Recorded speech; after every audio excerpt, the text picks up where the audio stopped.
एक समय की बात है जब एक कस्तूरी मृग हुआ करते थे।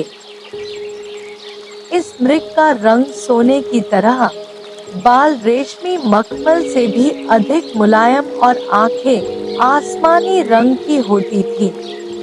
कस्तूरी मृग किसी के भी मन को मोह लेता था। यह मृग अधिक सुंदर और विवेकशील था और मनुष्य की तरह बात कर सकता था।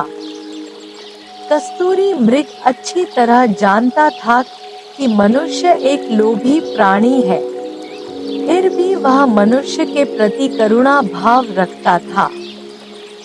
एक दिन कस्तूरी मृग जंगल में सैर कर रहा था, लेकिन तभी वह किसी मनुष्य के चिल्लाने की आवाज सुनता है। जब वह मौके पर पहुंचता है, तो उसे नदी की धारा में एक आदमी बहता हुआ नजर आता है।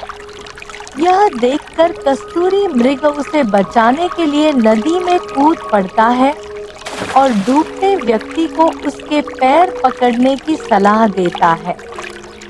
लेकिन वह व्यक्ति उसके पैर पकड़कर मृग के ऊपर ही बैठ जाता है। अगर मृग चाहता तो उसे गिराकर पानी से बाहर आ सकता था, लेकिन उसने ऐसा नहीं किया।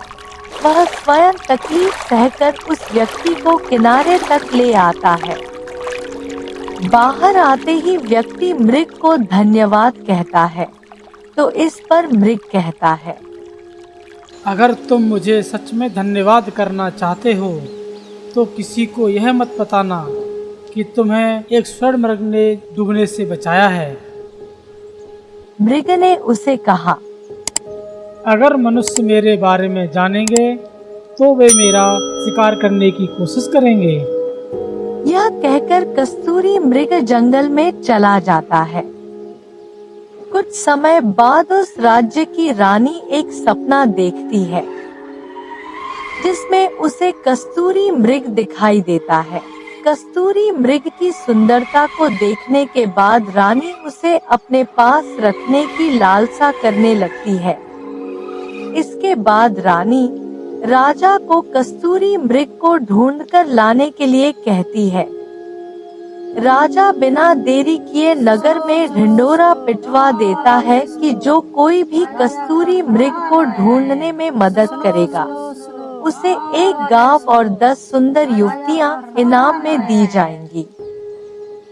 राजा की यह सूचना उस व्यक्ति तक भी पहुंचती है जिसे मृग ने बचाया था।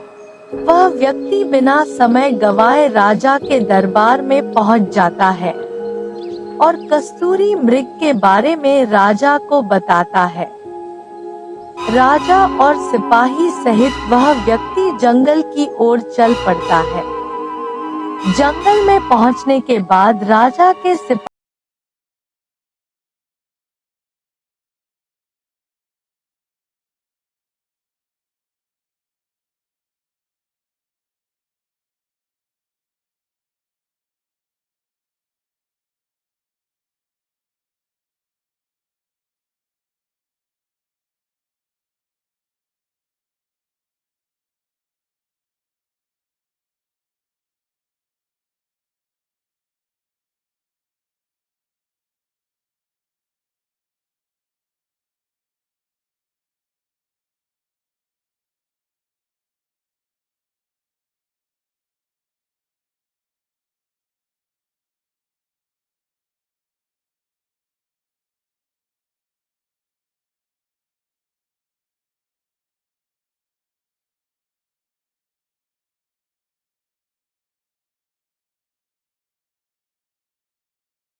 लौट गया।